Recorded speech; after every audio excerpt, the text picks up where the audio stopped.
Today our guest is Rosemary Smith from the Getting Better Foundation. We will be talking with Rosemary about how media literacy lessens polarization and violence, builds trust and peace, and helps preserve democracy. Wondering how all of this ties into the fight against human trafficking? Stay with us to learn about the work of the Getting Better Foundation. Today our guest is the extraordinary Rosemary Smith.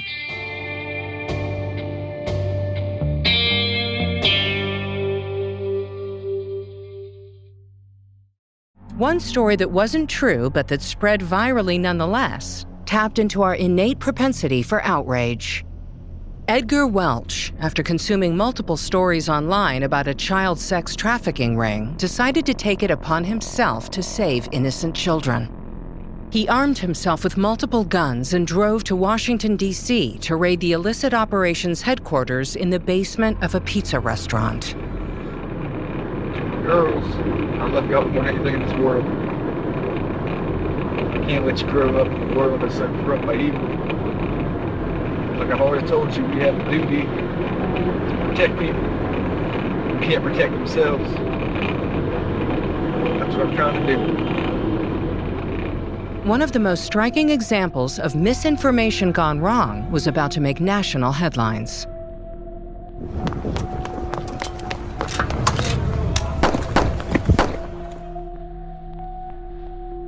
A North Carolina man has been arrested following a shooting in a D.C. pizza restaurant that was tied to a fake news story that he and thousands of other people read on the internet.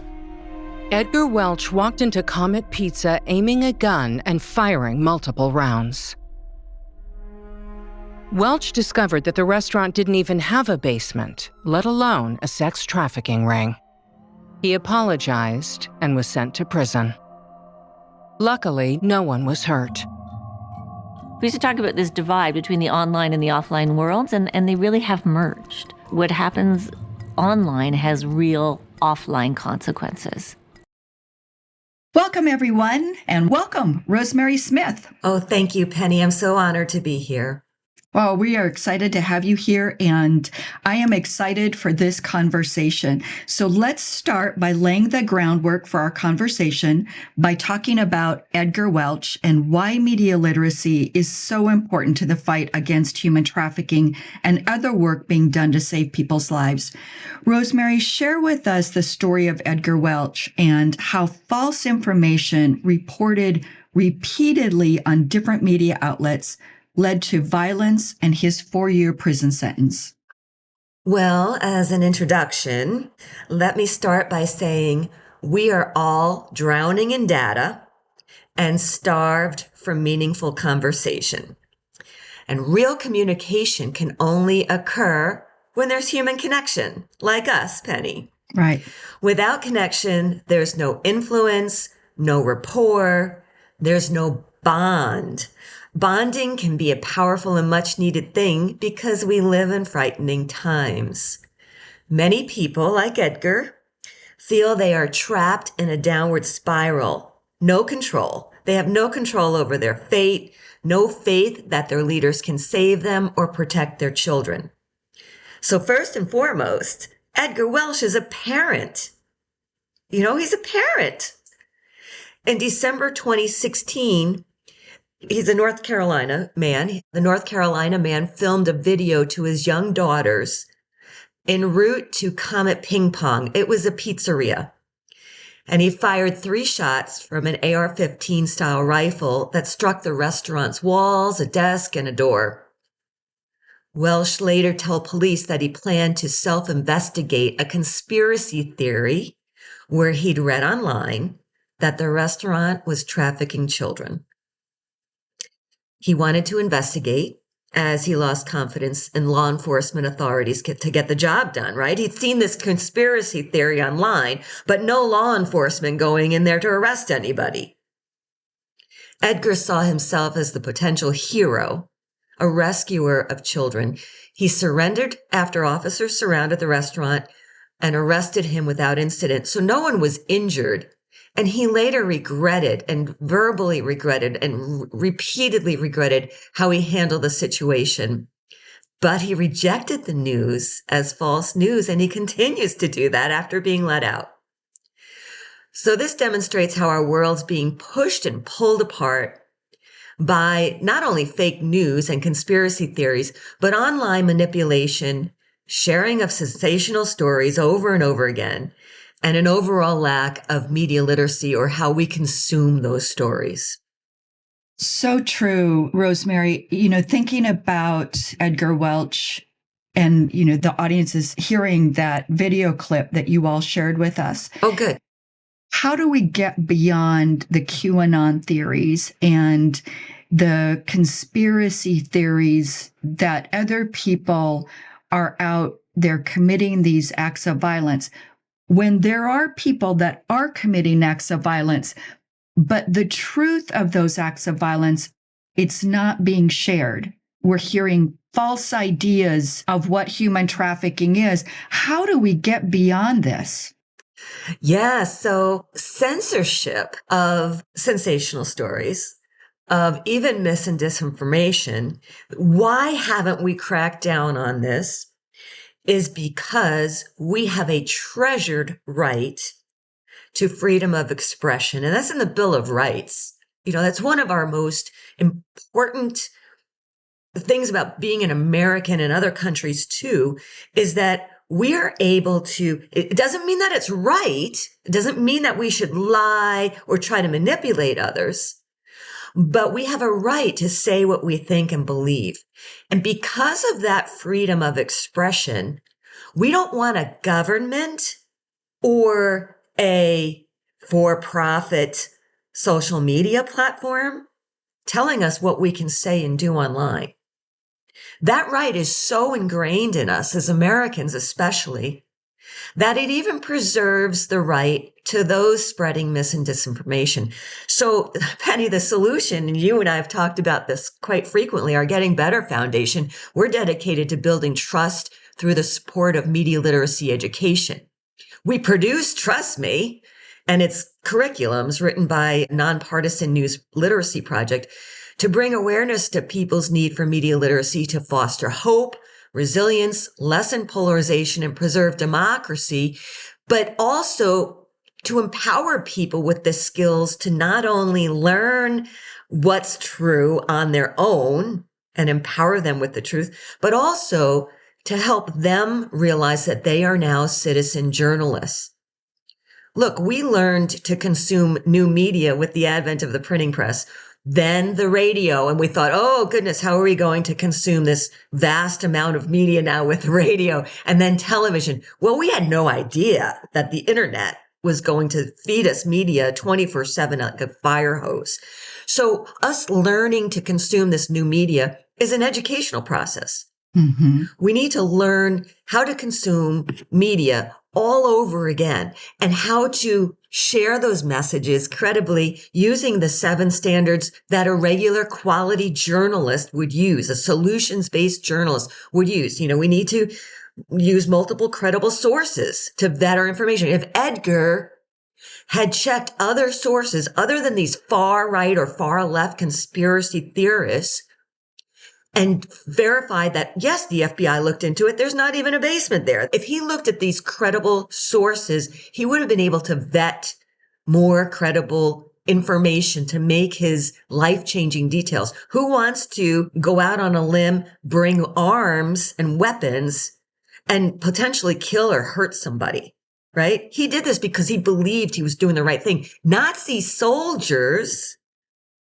believed that they were doing the right thing because they were protecting their fellow countrymen. They were standing up for their fellow in arms.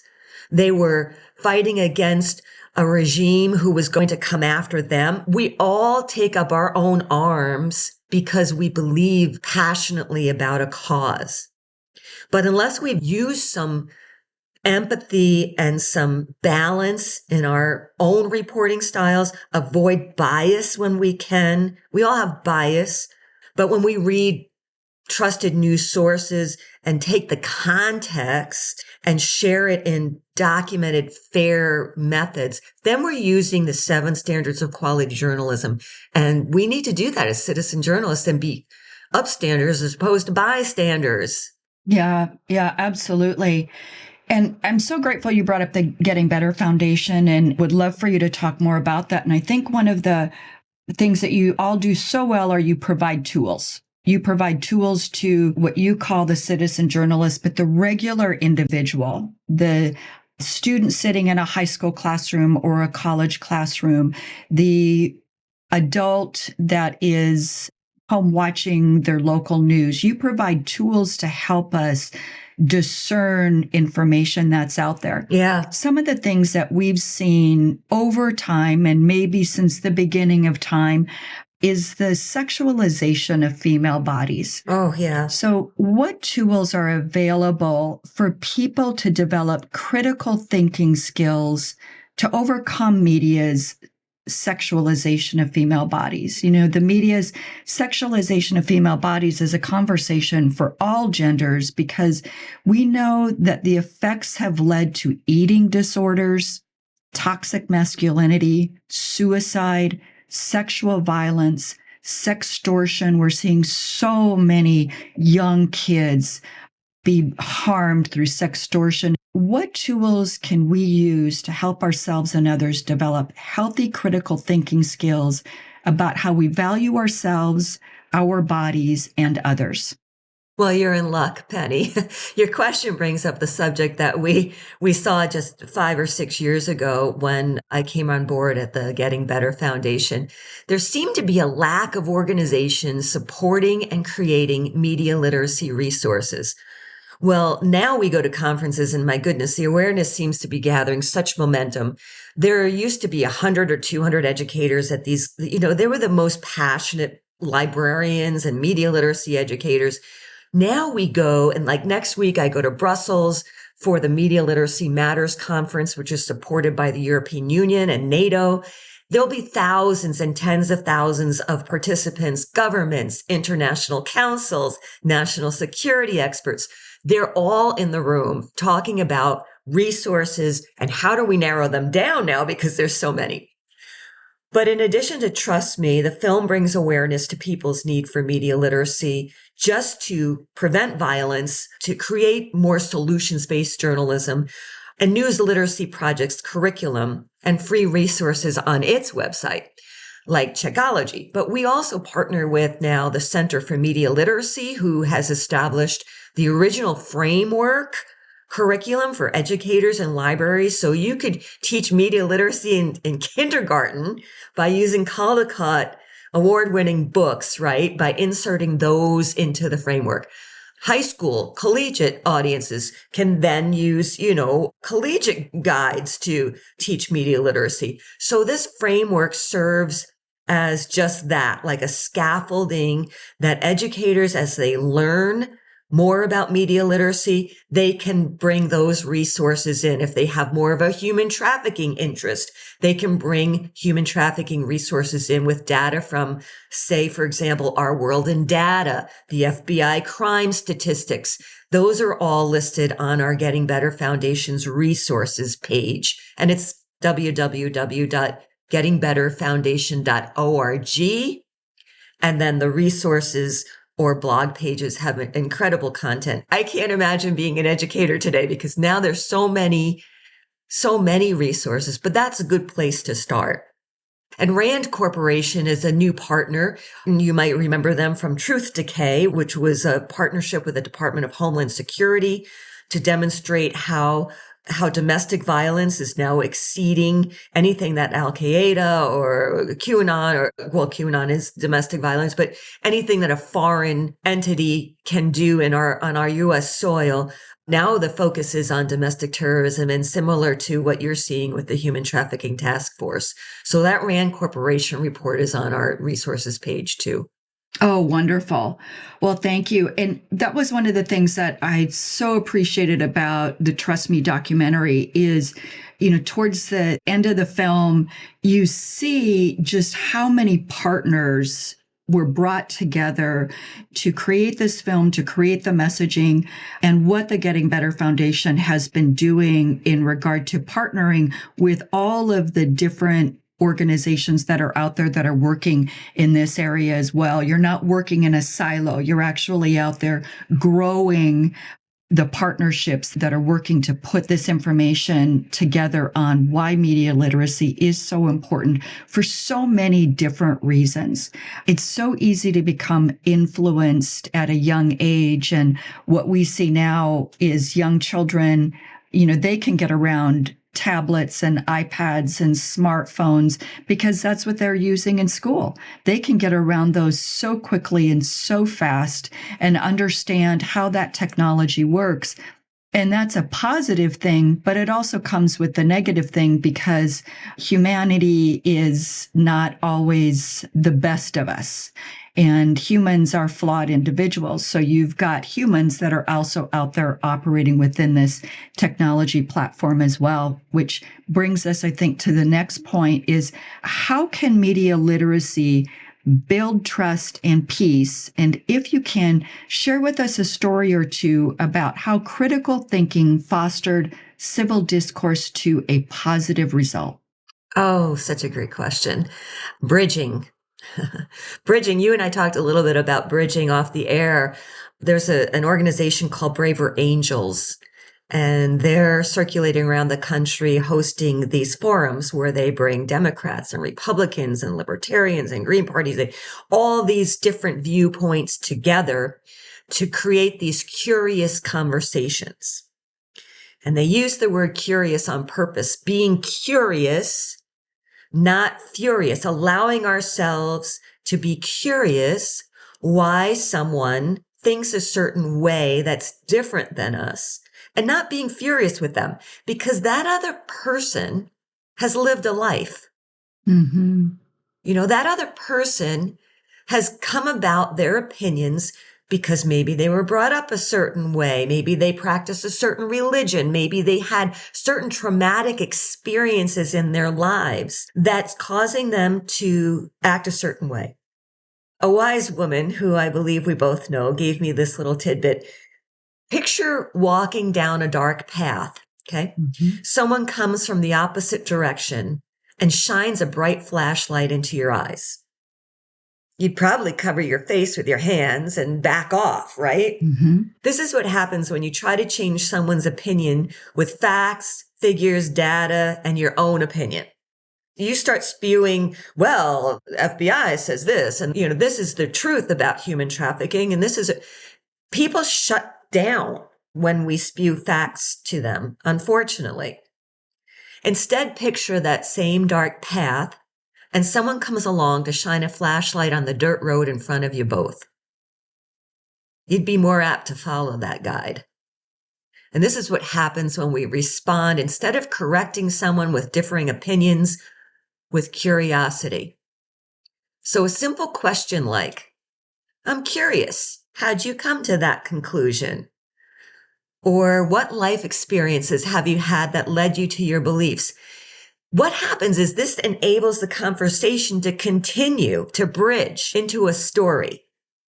Stories engage curiosity, understanding, empathy. We use stories, and trust me, to bring awareness and to create that empathy. Oh, I could be that parent who didn't get their child vaccinated against tetanus. Oh, I could be that parent who lost my son because of an encrypted story on WhatsApp. Or I could be that parent who's Edgar Welch, and jump off because I want to protect my kids. Stories allow us to walk in another's moccasins for a moment, to consider and understand that person's lived a life that's led them to their beliefs, their values, to collaborate on the bigger problems our world is facing, like human trafficking. It allows Democrats and Republicans to come together to address human trafficking together. I love that word bridge. And we did talk about this before we started recording. And I am such a believer in building bridges and extending the table, making bigger tables, not building walls, but building bridges. I traveled in a group called Up With People when I was in my 20s, and my family began hosting Up With People back in 1970. And the mission for Up With People was to build bridges of communication and understanding among peoples, cultures, and countries of the world. And Up With People started during the 1960s, which was the height of the Vietnam War. And you had all of these different factions that were opposing one another, both in our country and throughout the world, about, what was happening in Vietnam. And Up With People came together to say, let's actually send young people out throughout the world to live in other homes and to understand other cultures that are out there and have that communication and build those bridges and literally build those bridges. So I love that terminology and, the description that you gave with that flashlight. Beautiful, beautiful description. And it's true. It's absolutely true. We would feel more safe. We would feel like this is the person we wanted to walk down that path with if they shined the light in front of us so we could both see the path versus directly in our eyes, blinding us from seeing what's ahead of us. Great, great, great description. So this kind of, leads us into our third point. So tell us how media literacy helps to preserve democracy and why preserving democracy is critical to saving lives. One of my favorite conversations I watched and listened to was a few years ago between President Clinton and President George W. Bush. They both agreed that diverse populations make better decisions than homogeneous ones. So how do we, one, use critical thinking to improve our diversity at policymaking tables where decisions are made that impact people's lives, especially vulnerable populations that are historically underrepresented at government tables? And two, how do we find reputable media sources or use media literacy when local journalism is disappearing? And I know I gave you a big subject matter to discuss on, so just go for it. Go for it, Rosemary. I have to say, I had not thought about the Clinton-Bush conversation until you brought it up, but that's a great example of how people from opposite sides of the aisle overcame their differences to work together for the common good, right? Diverse population in this sense, because I did go back and rewatch their interview, thanks to you. Diverse population and what they meant doesn't necessarily mean looser immigration laws. I mean, I don't mean to open that can of worms, but diverse sets of thinking. But this can only happen when we use those bridging tools. So recognizing we're different. Okay, I know he's a Republican. I know she's a Democrat, but still listening and not writing that person off, connecting with them. It's so timely because I just testified at Nebraska State's Education Committee in proposing media literacy for all Nebraska schools. So they have some standards on the books, but not all kids in rural areas or underserved schools are receiving media literacy. Only those with passionate teachers and budgets, right? So did you know Nebraska is the only state in the country that does not have a bicameral legislature? Incredible. Instead, the Nebraska legislature has only one house. They call it unicameral. That serves the citizens of the state. So they all serve the citizens of the state. Representatives are called senators. There's no party listed on the ballots. And then once they get into office, they are not referred to as any one particular party. They still campaign, Republic or Democratic. But once they get into the office, there is no party. It certainly seems to make for friendlier, more collaborative policy work. I would argue that, the nonpartisanship, which is what we pride ourselves about at the Getting Better Foundation, we have team members who are both Democrats and Republicans. Our film was specifically non-political so that we didn't offend either side. As a matter of fact, we finished filming, trust me, in February of 2020. And then the pandemic shuts us down. We had to edit remotely. Do we go back and now film instead of the tetanus anti-vaccination segment with COVID details? And we chose not to because we said, that could offend the people who really need to hear the message. We showed the film to a group of librarians and we said, do we go back and we film the January 6th insurrection? No, because then it's too politicized and we can't show it in the classrooms because we'll have parents angry at us, one side or the other. Is it, no matter what, we don't want to take any stance. We want to remain neutral. So we decided to do the same thing. It creates more friendly conversation. It allows people to make those leaps themselves. Oh, geez, if I had vaccinated my child against tetanus, he wouldn't have to go into a coma and suffer the disease and have his body possibly not fight this off and have to learn to walk again and talk again, eat again on his own.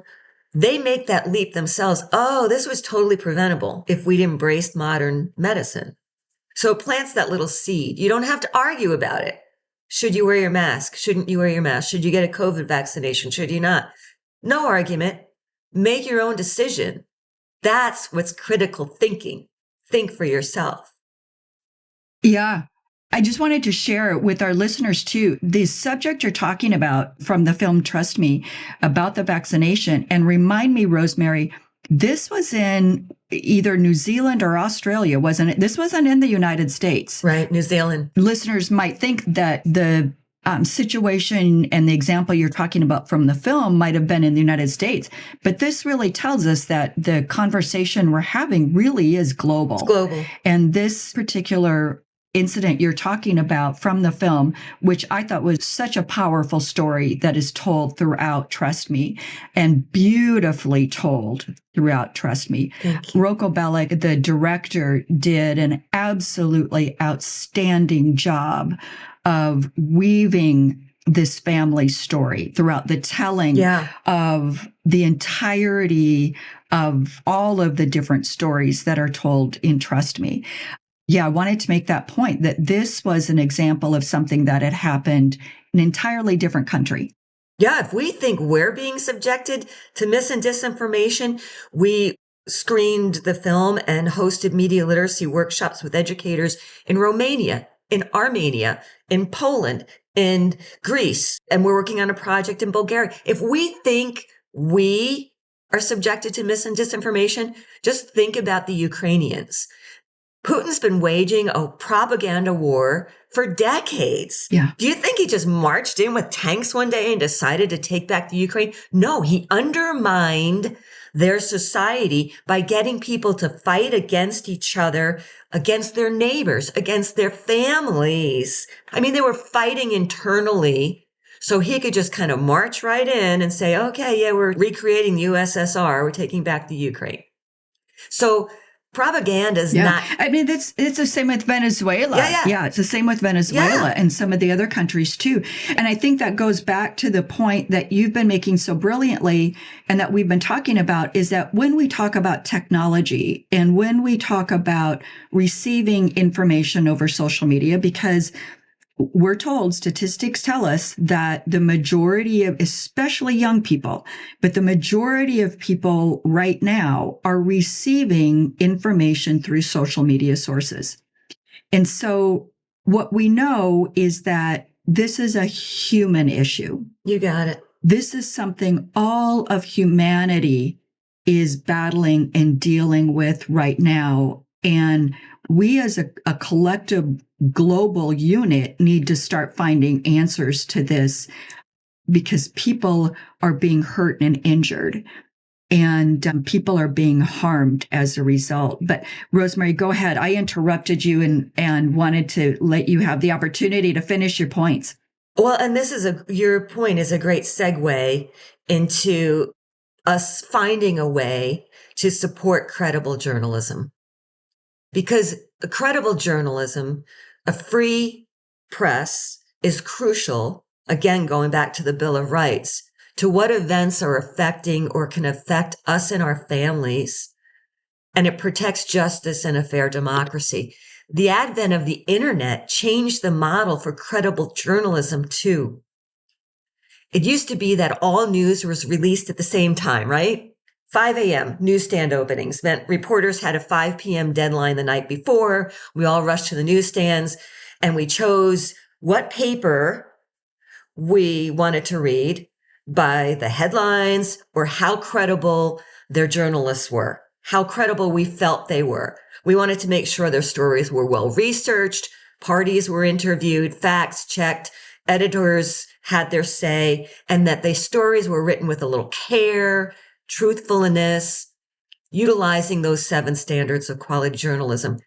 Well, today, the mad rush is to be the first on Twitter, or I'm sorry, X, formerly known as Twitter. The mad rush is to be the first to report an event, because people won't read the second article. They'll say, oh, I already saw that article on human trafficking. I don't need to read another one. It's the same subject. The rush sometimes leads to a lack of fact-checking, a lack of care. It creates trauma. It could create, well, in the story that we cover in Trust Me about the Covington Catholic, it created, disreputation of a young man who was just a high school student on a field trip. So stories can change us, and they need to be reported and re-reported, because we are re-reporting every time we hit that share button with some care. Yeah, absolutely. I'm so glad you brought up that story from the documentary as well, because trust me, hit me right here when I watched that, because I believed that young man was being a little punk. Yeah, was being very disrespectful to the older Native American gentleman. I believed that 100% out of all the news clips that I saw and the way it was presented. Yep. And it wasn't until I saw the fullness in the documentary, in the Trust Me documentary, and I got the opportunity then to be pulled back and see the fullness of that real story. It opened my eyes to see how gullible I was to what I was watching. And that particular story took me back and made me be a better reader and a better citizen journalist, and how I was interpreting information and where I was getting all of my news sources from. Yeah, I'm just so grateful. You're right. That left an indelible impression on me. When we researched that story, same thing with me. I said, how does this relate to, how are we going to present this? There was very little additional footage of the incident. And when it came to light, it actually ended up being a beautiful story, because here's this First Nations person, this First Nations group, who lovingly embraced these students wearing MAGA hats to protect them from what they thought was going to escalate into a violent conflict with another group. When we finally researched and heard from all 3 sides, we realized how amazing this story is and how we have to include it in the film. The actual story was so much more powerful than what audience members were manipulated to believe was the story that news media wanted to tell for the day. These credible journalists were duped because the video didn't show the whole picture. Yes. And it brings me back to a lesson that the Center for Media Literacy includes in their framework curriculum. It's the picture of these little bears, and these little bears are in the jungle. They're eating leaves and branches, and it's a mother grizzly bear and her cubs. And the shot was taken, and the tagline was, "Mom, I ran into some bears today," right? So the initial reaction of a mother is going to be, oh my goodness, what are you doing 5 feet from a grizzly bear and her cub? That's so not what I taught you. Well, then when you pan out and see that this girl is on a field trip at the zoo, and the bears are behind a cage and a moat, and, she took the picture between the bars. Do you realize, oh, she's safe. She's visiting a zoo with her class. It's all safe. So it's perspective. Yeah. So perspective can change the way media is presented. And sometimes media is presented to get that little rise out of us. Yeah. So we've got to use those quality journalism standards to realize that we're getting a reaction. How come? What my background is making me respond this way? And what other credible sources can I vet this to make sure that I'm not overreacting?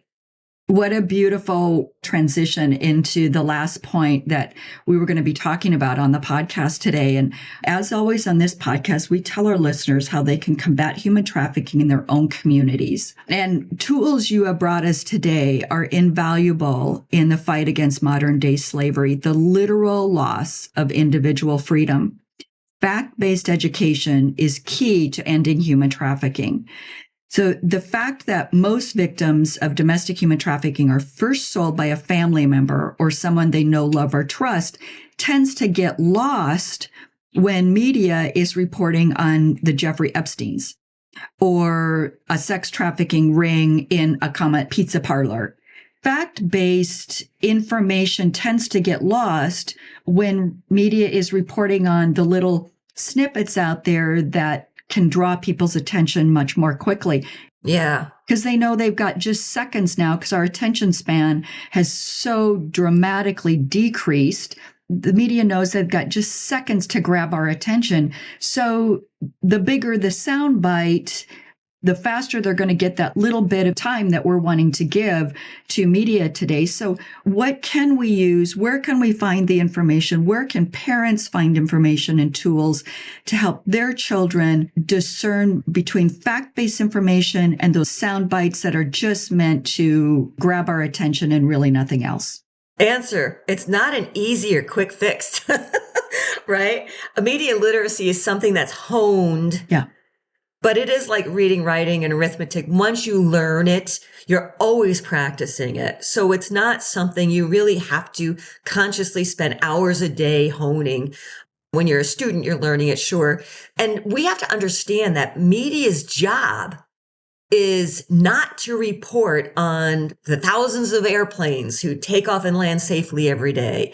Its job is to bring awareness to a problem and why an airplane blew up in the air and killed 150 people on board. And that's just a metaphor.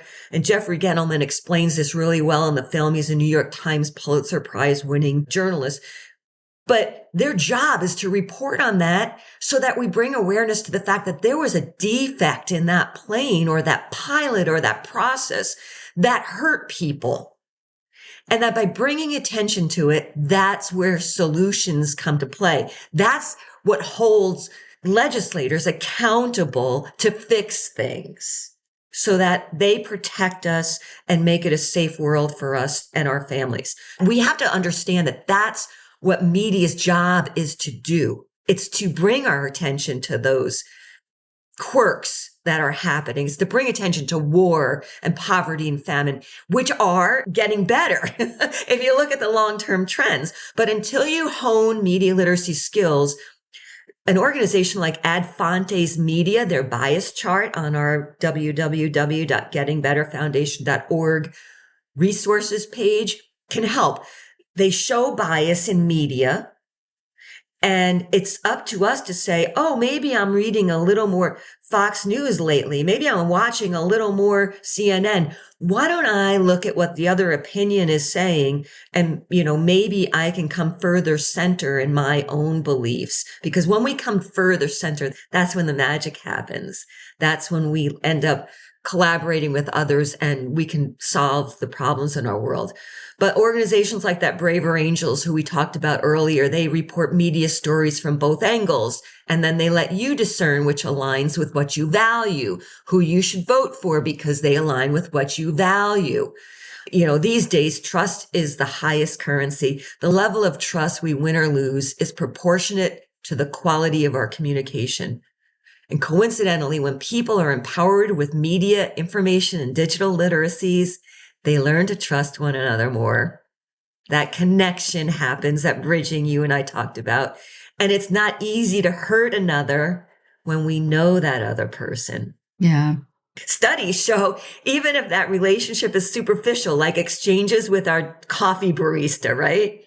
Differences are set aside to work together on solving bigger problems on the world we're facing. And when people and students learn to communicate clearly and credibly, they become response-abled.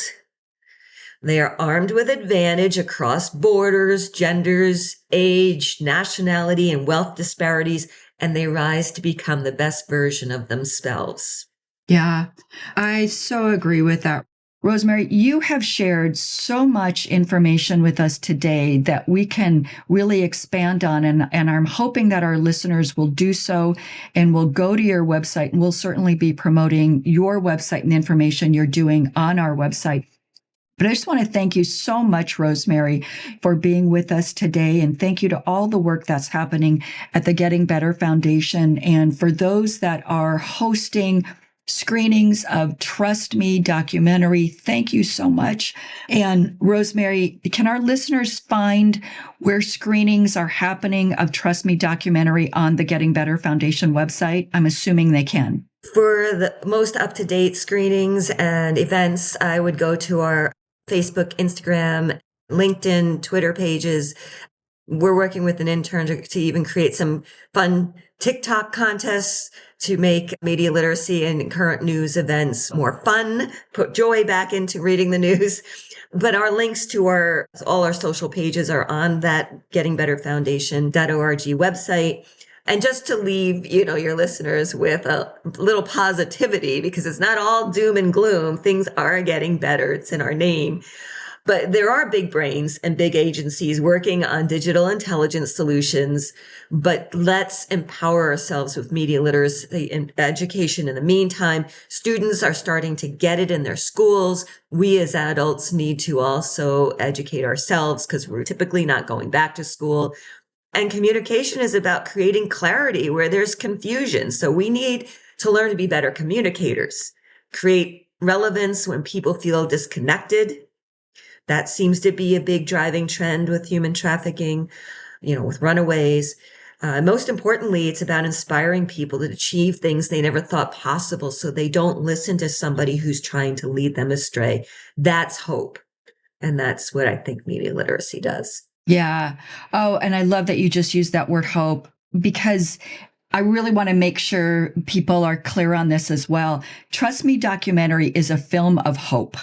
The end of the film, I was in tears. The message is so beautiful. Thank you. And anyone who's ever seen a Rocco Bellic film knows that he creates films and tells stories that are about hope, are about the goodness within humanity.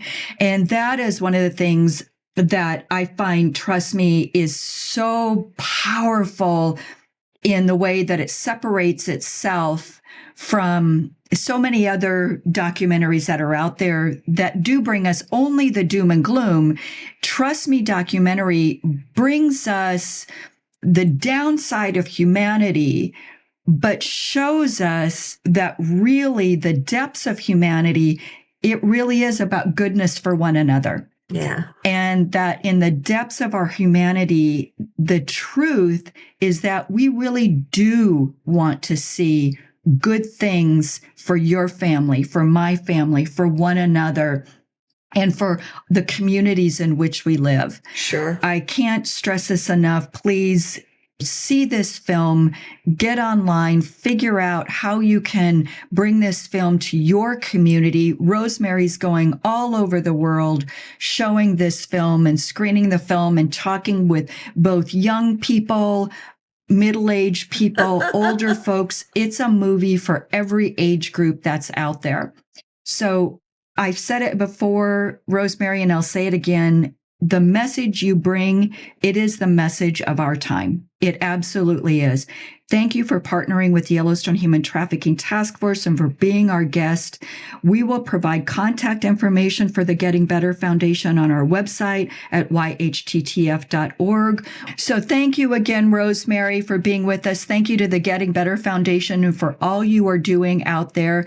Thank you, Penny. And to our listeners, thank you for listening and thank you for sharing this journey with us. Join us next week when our guest will be survivor advocate Becca Hope.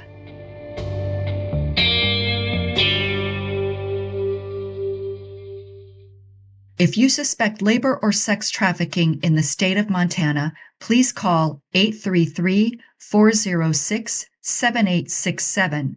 If you are being trafficked and need help, please call 911. If you suspect labor or sex trafficking outside of the state of Montana, please call your regional FBI office. You may also call the National Human Trafficking Hotline at 888-373-7888.